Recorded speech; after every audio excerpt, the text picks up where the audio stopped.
Do you feel safe in your current job? Well, you shouldn't. Years of service doesn't matter.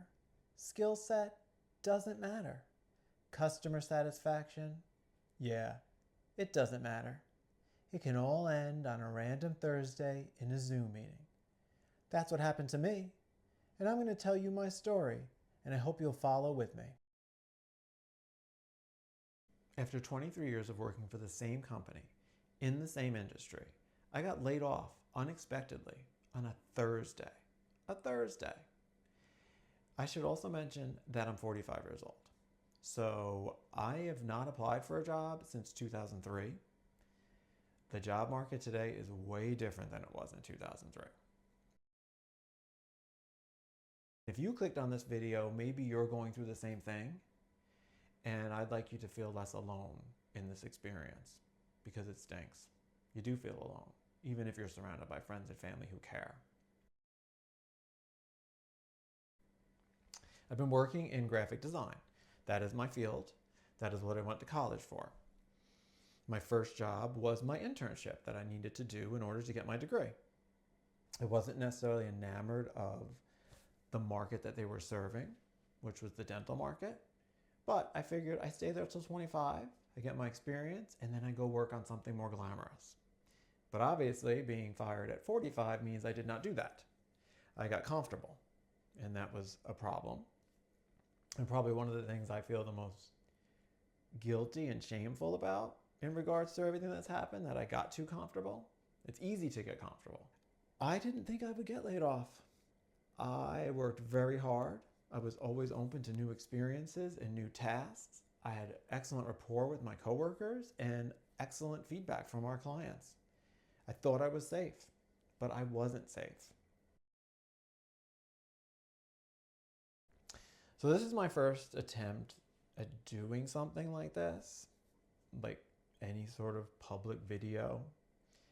I am not an extroverted person. I tend to be quieter and shyer. But I thought I would give this a shot because even if nobody watches it, it's a good way for me to journal and to get these feelings out. And if somebody does watch it and somebody feels like this is helpful to them in a way, then that's amazing. And I am so thrilled if I could do that for somebody. This video is not going to be practical. It's not going to be like what you should do when you're fired, how to write a good resume, because I'm not ready for that yet. This video is going to be about the emotional whirlwind that I have been on since being laid off. So I got laid off on Thursday, and today's Wednesday. It hasn't even been a week. But I felt like I needed to get this out. Just a little bit more history about the company and my job before I speak further about how I feel. I worked in office until 2020 when the pandemic happened. And I was very lucky and fortunate that my job could continue to happen during COVID uninterrupted. The only difference was I got to work from home, and that was amazing because I had a 2-year-old at the time and I got to be home with my son as he was growing up. The company was a smaller company and it was family owned. They didn't just randomly fire people to make the numbers look better because they didn't have anyone to answer to. If they were happy with what we were making, then they didn't need to please a board or stockholders or anything like that. So I want to say it was about 2021 when the company was acquired. They sold themselves to a more corporate company with more employees that was based out of Chicago. And that company was very gracious. They let everyone work from home. They considered themselves remote first. And they kept the entire company. Everyone was hired, same role, same salary, no changes. Things were chugging along. And during that chugging, there were definitely layoffs with the new company. I survived 3 rounds of layoffs. I'm sure if you're watching this video, you're like, dude, you survived 3 rounds of layoffs and you're surprised that you got laid off? Yeah, kinda. Because as they laid off more people, I was taking on more work. And I felt like I was more indispensable because of that. But obviously that wasn't true. So I remember the day, because I won't forget it. It was a Thursday, as I've said, and it was 9 a.m. My day was just starting. I turned on my computer, I logged in, peeked at my emails, and then I was going to go to Slack and say good morning to everybody. We had like this ritual. We go into the smaller group that I worked with, said good morning, and just let everyone know that we were here. And before I could even do that, I got a Slack message from HR, someone I did not talk to regularly. And she said that she wanted to set up an impromptu meeting, and she was so sorry to bother me this early in the morning and to disturb me, but she'd love to set up a meeting as soon as possible. So I went into the meeting, and it was exactly what I anticipated. I was being let go, and it wasn't because of anything that I did. The company just was not meeting their goals, and they needed to reduce overhead. As soon as we signed off, I was terminated immediately. There was no like grace period or expectation of handing off my workload to somebody else. It was like immediate.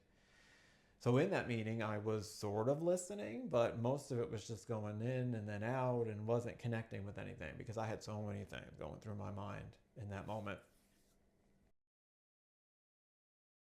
First feeling that came on, it's not an emotional thing, it's more of a physical thing, was nausea.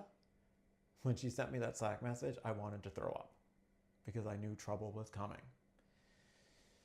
And then when I didn't throw up and I calmed down a little bit after the meeting, anger. Like, right, that's what we're going to feel. We're going to feel angry. And I was mad at the company, right? It's natural to be mad at them. But was it fair to be mad at them? I knew I was angry, but who was I supposed to direct this anger to? And then I was mad at myself for not being better prepared for this. And then there was sadness. I was sad that I got laid off. And not just because I wouldn't have income, but because it felt like I'd done something wrong.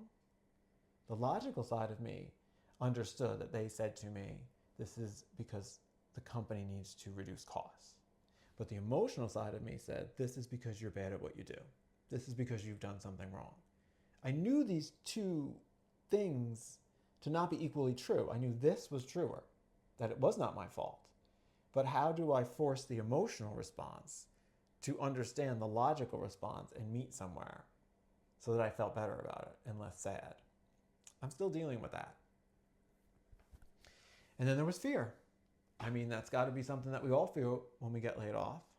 We've got bills to pay. We have lives and things that we need to do. I was worried. What were we going to do for money? I am lucky to have a spouse that is still employed, but that does not mean that my income is unnecessary. So now I'm afraid. How are we going to pay the bills? You know what else is really scary too? Navigating this job market. I haven't looked for a job, as I said earlier, since 2003. I don't know what it looks like. I don't know how to work it. I was told in the meeting when I was laid off that it's all about networking. And that's great if you know how to network and you're confident in your ability to do that. But I'm not confident in my ability to do that. Not yet, at least. I hope to improve. And then there's disbelief. Anytime something life-changing happens to us, someone gets hurt, someone passes away, we have a car accident, you lose your job, this life-changing event, there's always that period of disbelief. And I was like, this isn't right. Like, there's another Anthony that works for the company. So surely that's who they meant to lay off. I am way too good at what I do and way too important. They couldn't have laid me off. Like, they'll realize, and later today I'll get an email telling me that they want me back. Yeah, that didn't happen. The only email I got was the separation agreement with my name on it. So obviously I was the Anthony they were going to fire. And then there's optimism, believe it or not, because I was surrounded by good people. My spouse was very supportive.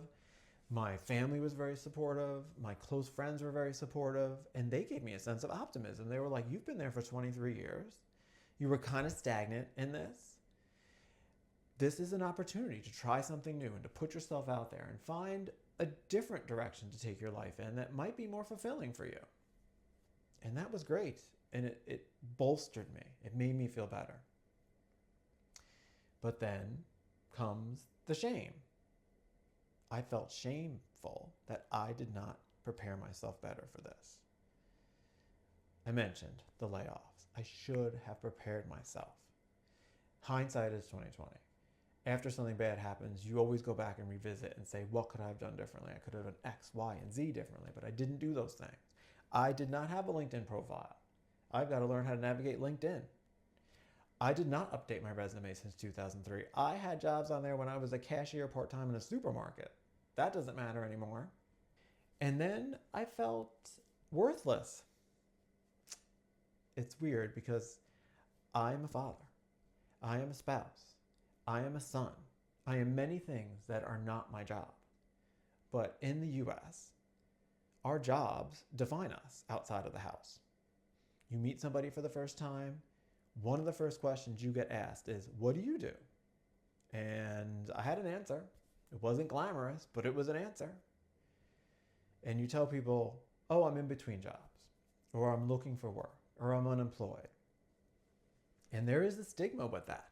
Whether the stigma is true or not, it feels that way in my head. It feels like giving that answer reduces me, reduces my worth to society. That was a tough one, and one that I wasn't expecting really, because I was never somebody who wanted to climb the ladder. I didn't have like a grand calling to do the work that I was doing. I liked it, and it paid the bills, but it wasn't my identity until I lost it, and then I lost part of my identity, and that was scary. And then I felt guilty because after that first day was over and I got through the logistics of what I needed to do, the next day I didn't have Slack messages pinging at me all the time. I didn't have the blue Outlook dot of an email that I have to go check and make sure this isn't an emergency. And it felt good not to have to worry about when I take my lunch, because I don't have to schedule it around meetings or tasks. But with that feeling came a lot of guilt. I was like, I shouldn't feel this way. I don't have a job. I should feel like there's no pleasantries in this. All those feelings, and they swing wildly. I can go from being like, this will be fine. I've got this. I know what my next steps are. It'll all work out, to, oh my God, I'm screwed. What am I going to do with my life? I remember the Friday, so Thursday was the day that I was laid off. Friday evening, we had plans already in place to go to Pennsylvania. My mother has a house out there, so we were going to go spend the weekend there with my brother and sister-in-law, celebrating my birthday. And I was driving, and it's about an hour and a half drive. And conversation kind of came to a lull in the car, and I was getting angry. That was the feeling I had at that time. I was getting angrier and angrier and angrier, and I could feel my whole body warming up, like physically feeling warmer. I just couldn't pull myself out of it. I could not. And then we were hitting traffic, and I was like, even in the best of times, traffic stinks. I'm still going through these feelings, but I know that there's logical and practical steps that need to be taken to move past the layoff. I've got a checklist that I'm keeping in my phone. I update it whenever something springs into my mind that I need to be doing or thinking about doing. The first thing is filing for unemployment. And if you're interested in seeing how that unemployment journey goes, let me know in the comments. I'm thinking about doing a vlog about that. Maybe my next one, but I'm not sure. It depends on how the process goes too. If you enjoyed this video and you've watched the whole thing, please like and subscribe. It does matter, and it would help me to understand that what I'm doing is helpful and it's connecting with people. And let me know in the comments if you've ever been laid off and how you felt about it, because I'd love to hear from other people too. So all in all, it sucks, but there is hope. I have that feeling that I can come out of this better and stronger on the other side. And I hope that you'll follow me on this journey. I'm not sure what this channel will become, because I do intend to be employed eventually. And then I won't have to talk about this anymore. And I'm not just my job, as I said earlier. I have lots of other interests that I hope to explore in future videos. So if you watched, thank you for watching.